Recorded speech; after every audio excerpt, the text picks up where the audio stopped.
Good evening, everybody. Tonight, our topic is on brotherhood, and I hope you all have thoughts.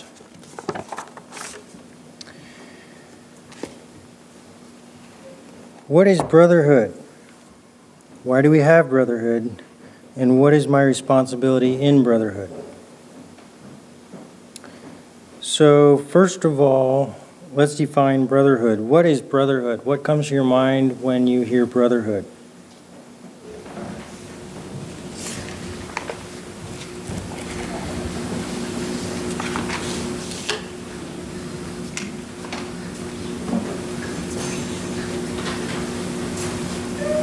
Well, it's people in the same family. Think of naturally brothers. I guess we're concerned about each other, so we're there for each other. Like-minded Okay. in faith and practice. Any others?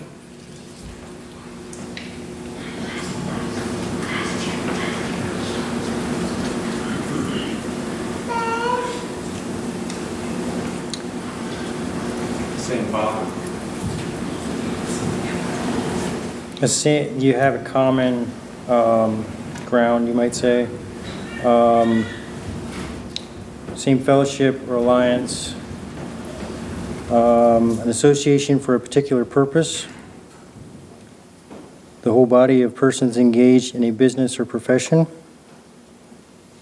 Something I found interesting, I decided to look up what the opposite of brotherhood is. What do you think would be the opposite of brotherhood?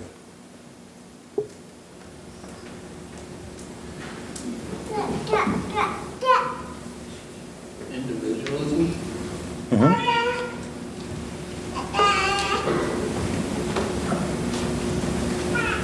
Aloneness, detachment, divorce. I thought that was kind of an interesting one. Disagreement, seclusion, separation, rebellion, war, and there's more. Basically, it gives the idea of being separate, being alone, being by yourself, doing it on your own, versus brotherhood, whereas it's a group of people working together or two people having a common goal or interest.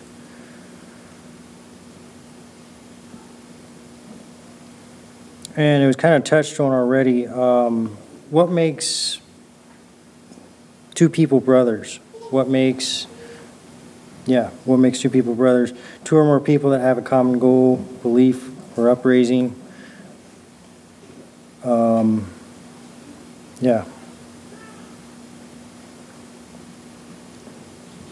Back when I was born, when my mom had born one boy. This thing about brotherhood, I don't necessarily think to be a brother that you're always going to think alike either. It's going to be you somewhat, but there's going to be differences no matter if you're Bryce or if you're wherever you are. Every individual has a right to their own thinking, but hopefully the commonality between the two will be able to be unified together. And it's the job of the brotherhood to work together with different ideas, different goals, agendas, putting them together, creating one brotherhood with one common end goal. Not that while we are on our way to the end goal, all our ideas are the same. What type of relationship should the brotherhood have in the church? This might seem like a kind of a common question, but what relationship should we have? What are some character traits, maybe even, that the brotherhood should have in the church?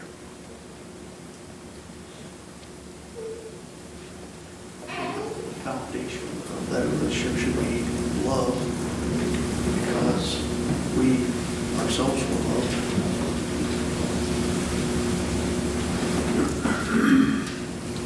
Esteeming the other higher than ourselves. Mm-hmm. Trust and respect.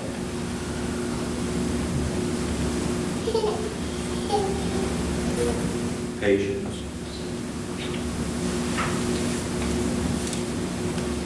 Forgiveness. I thought of the fruits of the Spirit. And that's, you're kind of working your way down through some of them. Love was one of the main ones. They kind of kept reappearing as I did my study. Preferring the other one before yourself. And just going down through love, joy, peace, long-suffering, gentleness, goodness, faith, meekness, temperance.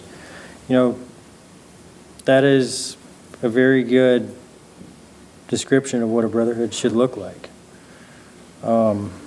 Working together, creating one lovely picture. I have some verses, and I'm going to have some people look them up to help me out. I'm going to just start with Austin, go down the bench, and if we need to, we'll start on the next one. I'm going to tell you the verses, and I'll let you know when you need to read them then. 1 Peter 2:17 is the first one. Dalen, John 13:34.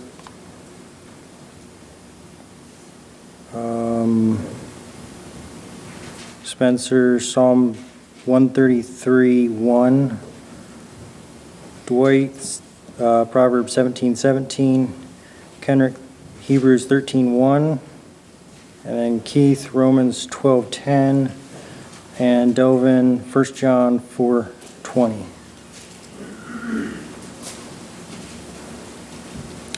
And Austin, you can read yours when you have it. Honor all men, love the brotherhood, fear God, honor the king. Love the brotherhood. That was brought out, and that is something you're going to see tonight. Love, love, love. Continually. Putting others before yourself, willing to lay down your agenda, and love the brotherhood. John 13:34. A new commandment I give unto you, that you love one another as I have loved you, that you also love one another. And that is Jesus speaking there. Jesus had a perfect example of, or laid a perfect example of loving others. When he was crucified, all his disciples forsook him, and he still loved Peter, he still loved Judas, and he even loved the Roman soldiers. And that is a very tremendous testimony, an example that he left for us as far as loving others.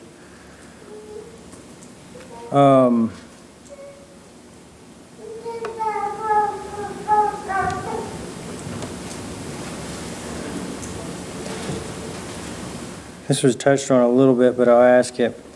Does everyone need to agree on every situation in order to have a healthy brotherhood?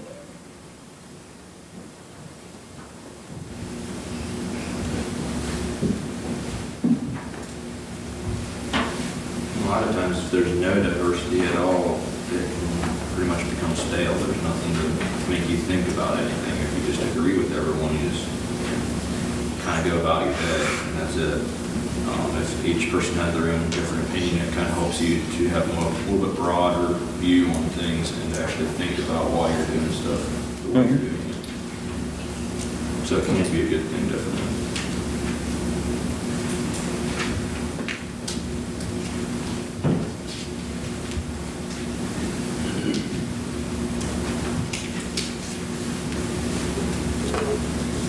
Any other thoughts on that? One thing that was rolling through my mind is having a brother, a blood brother, and the spats and things that have come up over the years, and the good times too. But in the midst of everything, or yet through it all, we loved each other, and we still do. And no, we don't always agree. To this day, we don't agree on things, certain things, not not major issues, but yeah, we still love each other and we still have genuine love. And I guess sincerity is one of the things that is coming to my mind in our love. Like, so oftentimes we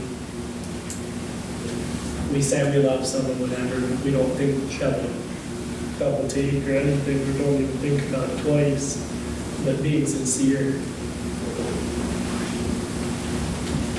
That's something that I had thought of a while back as far as brotherhood.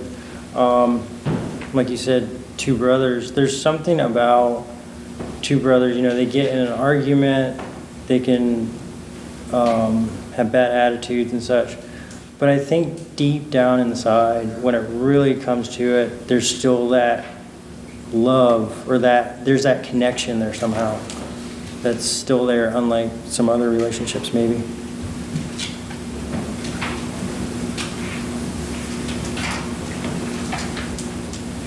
All right, you can turn to 1 Samuel chapter 18. We're going to go through the life of, or maybe I should say the relationship between David and Jonathan, and also look at Saul and the relationship David had with Saul.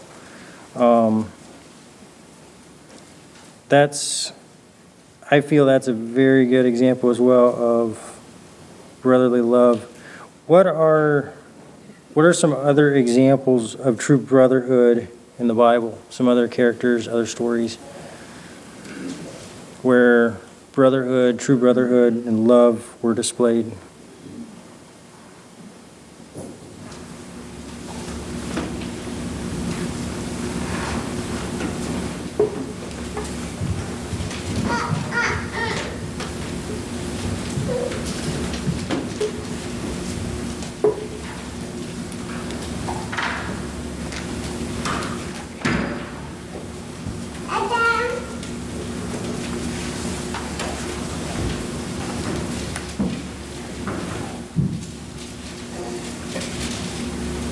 I think Abraham and Lot were close. Abraham told Lot to choose first. He could have said, he'll take first pick and then you take what's left. Aaron and Moses would have a working together relationship as being real brothers, also going through hard times.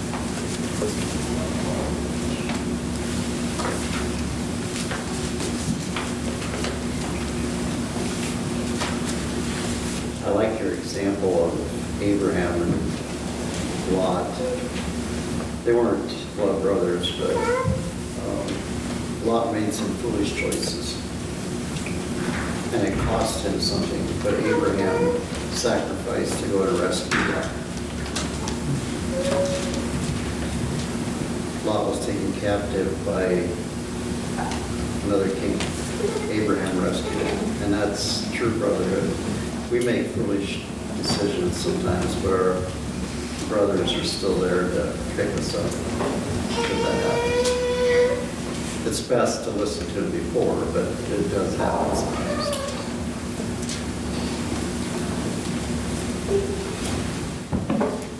When Saul, on the way to Damascus, repented, his name was changed to Paul, and he was not accepted in Jerusalem. But Barnabas introduced him and was a true brother. It's a very good example.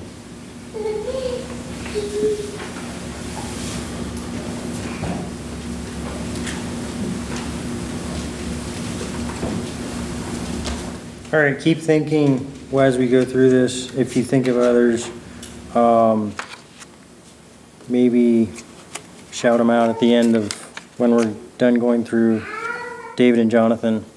Shout them out and we can talk about it then. And if you have comments, questions, don't be scared to say something. If I'm rambling, just interrupt me. All right, we're going to read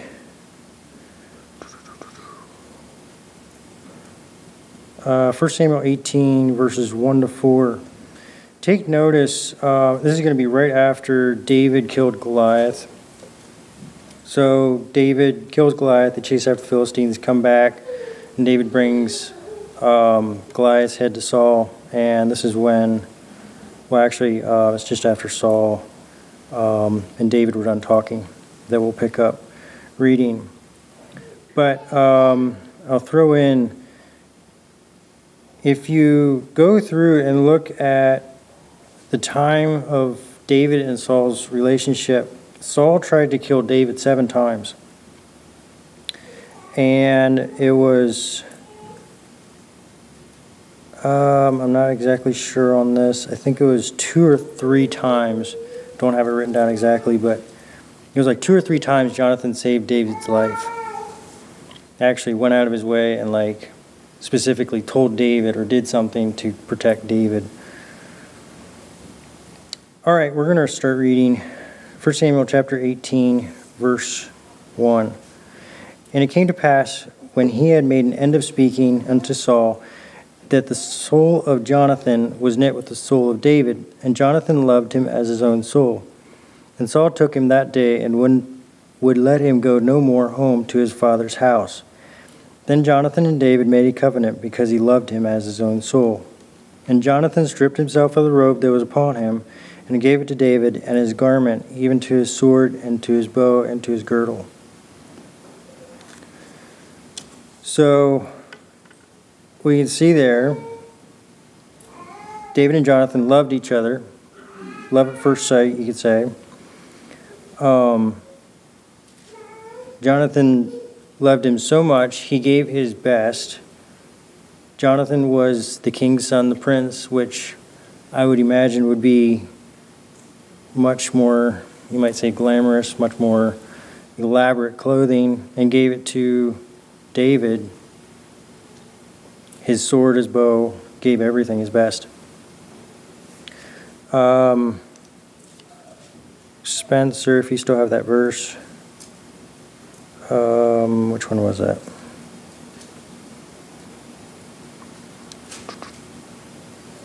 Psalm 133:1.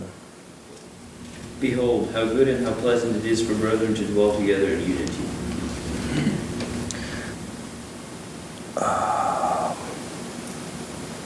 So they were in unity together. Jonathan loved David as his own soul. We as a brotherhood need to live in unity together. Something else I thought of as well that went along with that, I thought would be love your neighbor as yourself. It's very easy to love yourself, but to love your neighbor as yourself. All right, we're going to move on to chapter 19, verse 1 through 7. Brief overview in between. So David goes out, kills the Philistines, the women dance and shout, praise David, and I'll just read verse 9. This is after David has slain more than Saul. Saul eyed David from that day forward, and that's pretty much true. Saul attempts to kill David by throwing a javelin. He tries tricking David by offering him to marry his oldest daughter and wanting him to go kill Philistines, hoping he would die, which in the end he killed twice as many as Saul wanted. And then it says in verse 30,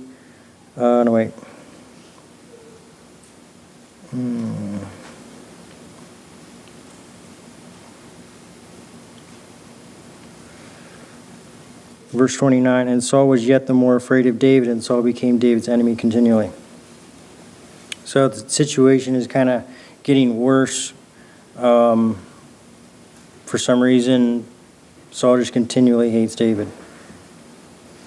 All right, verse 19, or chapter 19, verse 1 through 7. And Saul spake to Jonathan his son and all his servants that they should kill David. But Jonathan Saul's son, delighted much in David. And Jonathan told David, saying, Saul my father seeketh to kill thee. Now therefore I pray thee, take heed to thyself until the morning, and abide in a secret place, and hide thyself. And I will go out and stand beside my father in the field where thou art, and I will commune with my father of thee. And what I say, that I will tell thee. And Jonathan spake good of David unto Saul his father, and said unto him, Let not the king sin against his servant and against David, because he hath not sinned against thee, and because his works have been to thee were very good. For he did put his life in his hand, and slew the Philistine, and the Lord wrought a great salvation for all Israel. Thou sawest it, and didst rejoice. Wherefore then wilt thou sin against innocent blood to slay David without a cause? And Saul hearkened unto the voice of Jonathan, and Saul sware, As the Lord liveth, he shall not be slain. And Jonathan called David, and Jonathan showed him all of those things. And Jonathan brought David to Saul, and he was in his presence, as in times past. So there is the first time Jonathan would have saved David's life. He was willing to go to David's enemy, David's, the one he was, how would you say, the one David was having a hard relationship with, and try to make peace. Are we willing to work with our friends and try to help them make peace? Dwight, if you would read Proverbs 17:17. A friend loveth at all times, and a brother is born for adversity. A friend loveth at all times. That is, even during hard times.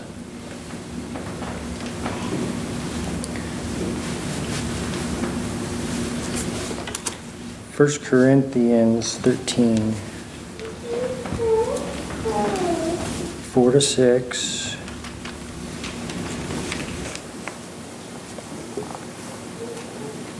Uh, 4-7, actually, sorry. Charity suffereth long and is kind. Charity envieth not. Charity vaunteth not itself, is not puffed up, doth not behave itself unseemingly, seeth not her own, is not easily provoked, thinketh no evil, rejoiceth not in iniquity, but rejoiceth in the truth, beareth all things, believeth all things, hopeth all things, endureth all things. Love will endure to the end, no matter what.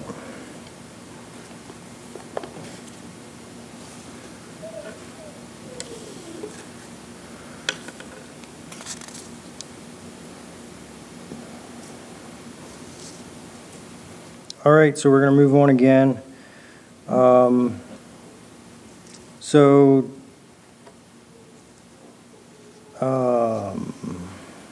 Saul tried throwing a javelin at David again. He sent messengers to kill David. And Michael lets David down. I think it was over the wall or something, and he ran off. He sent messengers to Samuel's house to kill David, and I think it was the third time he went. Every time the servants prophesied, and they did not kill David, and David fled. And then we will pick up reading chapter 20, starting at verse 1. And David fled from Naioth to Ramah, and came and said before Jonathan, What have I done, and in what is my iniquity, and what is my sin before thy father, that he seeketh my life? And he said unto him, God forbid, thou shalt not die. Behold, my father will do nothing either great or small, but that he will show it me. And why should my father hide this thing from me? It is not so. And David sware moreover, and said, Thy father certainly knoweth that I have found grace in thine eyes. And he saith, Let not Jonathan know this, lest he be grieved. But truly, as the Lord liveth, and as thy soul liveth, there is but a step between me and death. Then said Jonathan unto David, Whatsoever thy soul desireth, I will even do it for thee. And David said unto Jonathan, Behold, tomorrow is the new moon, and I shall not fail to sit with the king at meat. But let me go, that I may hide myself in the field unto the third day at even. If thy father at all miss me, then say, David earnestly asked leave of me, that he might run to Bethlehem, his city, for there is a yearly sacrifice there for all the family. If he say thus, it is well, thy servant shall have peace. But if he be very wroth, then be sure the evil is determined by him. Therefore thou shalt deal kindly with thy servant, for thou hast brought thy servant into a covenant of the Lord with thee. Notwithstanding, if there be in me iniquity, slay me thyself, for why shouldest thou bring me to thy father?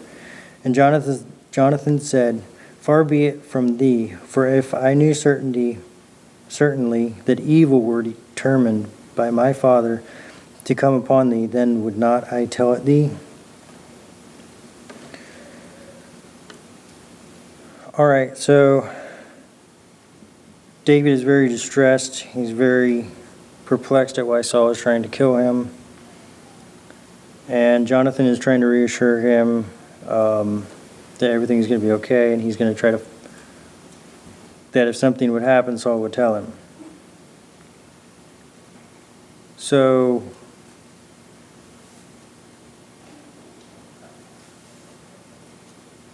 let's jump over to verse 16 and 17. Still in the same conversation, we're just skipping some. So Jonathan made a covenant with the house of David, saying, Let the Lord even require it at the hand of David's enemies. And Jonathan caused David to swear again, because he loved him, for he loved him as he loved his own soul. And that is very close to what it said at the very beginning when they met. So really, if you think about that, their relationship really, it wouldn't have decreased. If anything, it would have grown. It would have had to grow. It would have either been the same or else it would have grown, because it says basically the same thing.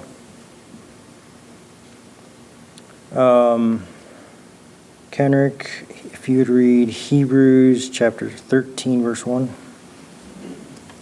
Let brotherly love continue. So their relationship continued. They made a covenant again, and they are still friends. More than friends.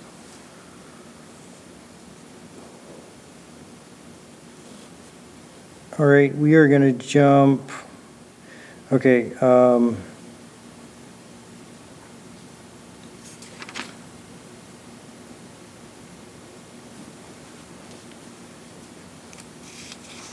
So we are going to jump way back to 2 Samuel, chapter 1.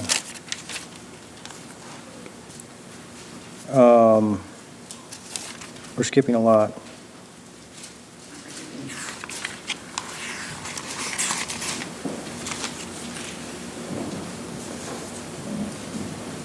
Second Samuel chapter 1, 11 to 17.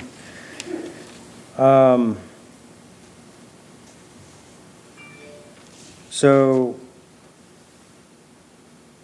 David has just, this is actually the part we're going to read, is the part where David has gotten word that Saul and Jonathan have been killed in battle. And then it'll be the response of David towards Saul and towards Jonathan. I want you to take note of David's response towards Saul, what he told the messenger. It's very interesting. If you think about it, David's attitude towards Saul, no, the relationship was not good. The relationship was not in a stable or good state. But I want you to think about his response towards Saul, and also look at his response towards Jonathan, which was his best relationship. So you're looking at the best and worst relationship in David's life, basically. All right. 11 through 17. Then David took hold on his clothes and rent them, and likewise all the men that were with him. And they mourned and wept and fasted until even for Saul and for Jonathan his son, and for the people of the Lord, for for the house of Israel, because they were fallen by the sword. And David said unto the young man that told him, Whence art thou? And he answered, I am the son of a stranger, an Amalekite. And David said unto him, How wast thou not afraid to stretch forth thine hand to destroy the Lord's anointed? Now this is the one that actually killed Saul. He walked up to Saul, and Saul was wounded, and Saul told him, basically, finish me off, kill me. And David said, How wast thou not afraid to stretch forth thine hand to destroy the Lord's anointed? David still recognized Saul as the anointed of the Lord. And David called one of the young men and said, Go near and fall upon him. And he smote him that he died. And David said unto him, Thy blood be upon thine head, for thy mouth has testified against thee, saying, I have slain the Lord's anointed. And David lamented with this lamentation over Saul and over Jonathan his son. And we're going to jump to verse 25 and 26 yet. How are the mighty fallen in the midst of the battle? O Jonathan, thou wast slain in thine high places. I am distressed for thee, my brother Jonathan. Very pleasant hast thou been unto me. Thy love to me was wonderful, passing the love of women. And that is basically David's mourning for both Jonathan and Saul. Keith, if you could read 1 John 4:20. Romans 10, 12. Did I skip one? Yes, I did skip one. Go ahead and read that one. Be kind and affectionate one to another with brotherly love, in honor, preferring one another.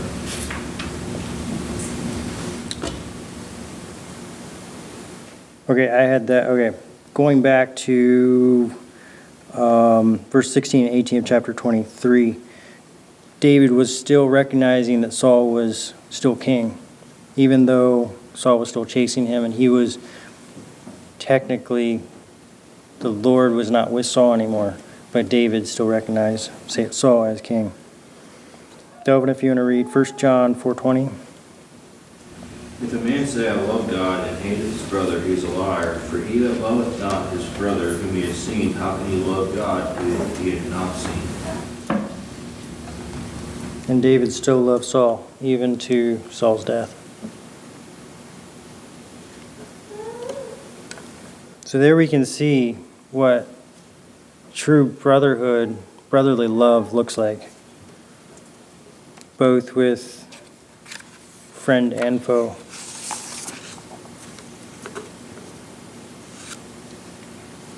Are there any comments? I know time's running out here.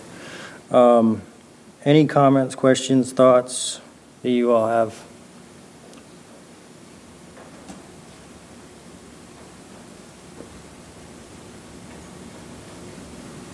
You shared a bit about love and saving towards a brotherhood. Is love always what we get, what we actually desire to have? You know, sometimes in love, you know, as far as parents, they have to show love to their children, but it's a discipline. Does that carry on in the church too, or is this everything goes just like you want to go?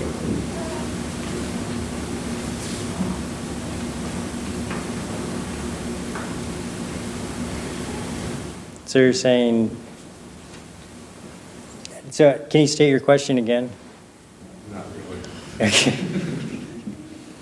I guess what I'm trying to say is, or ask the question anyhow, is, you know, just because love is supposed to be present, does that mean that we always get what we want in brotherhood? You know, No, not always. Love is kind, love is patient, and all that there, so everybody's gonna give me just what I want because you guys love for me. And you look at this example of Jonathan and David, isn't that really what happened? That's an example of two people. So as long as it's just two people, that's the way it's gonna be. Working together, a brotherhood, striving for one goal, being willing to lay down your attitude, being willing to lay down the big I, lay yourself down, let your ideas get trampled on, let them be in the back corner and allow other people to say their opinions. Because I would think of an example of Naboth and Ahab. When Ahab wanted Naboth's vineyard, why didn't Naboth show love to Ahab and say, go ahead and take it? It's yours. Did he make the wrong choice there? Or maybe you aren't familiar with that account. And then this old king acted like a little child. He was pouting there in bed. Should have been spanked.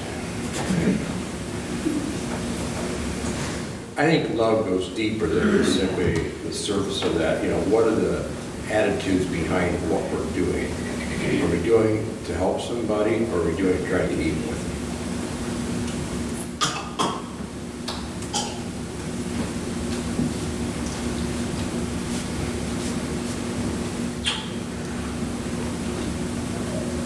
Love is concerned about their eternal welfare. It's not just about putting icing on the cake for today or tomorrow. It's long range.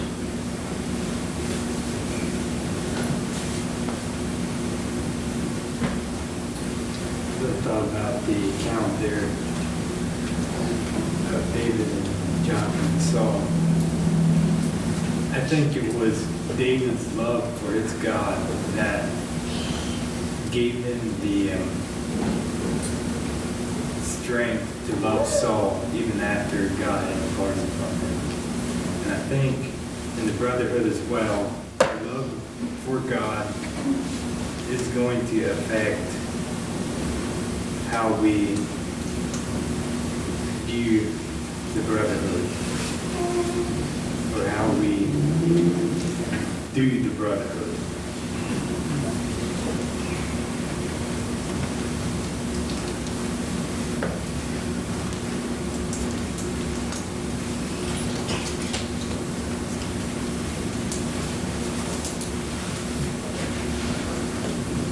Any other thoughts?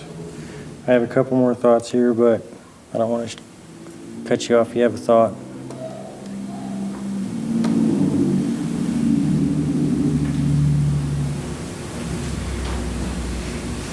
One thing I can think of, one hindrance there is in brotherly love, and that's jealousy. When David went to kill Goliath, one of his eldest, Eliab or somebody that responded, in essence, you just come out there for whatever, see what's going to happen. You know, see what happened when jealousy was in the two brothers. But David was honest in why he was out there for it. It was to help the children of Israel. So even though some people might make nasty remarks, if we're doing what God wants us to do, that's what's important.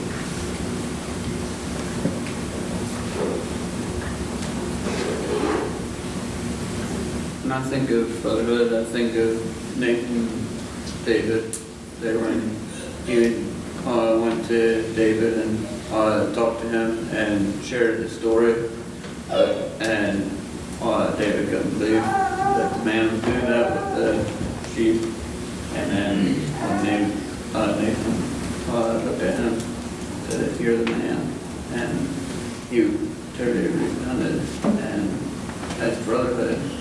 When we're confronted, even if it's hard, we still need that repentance.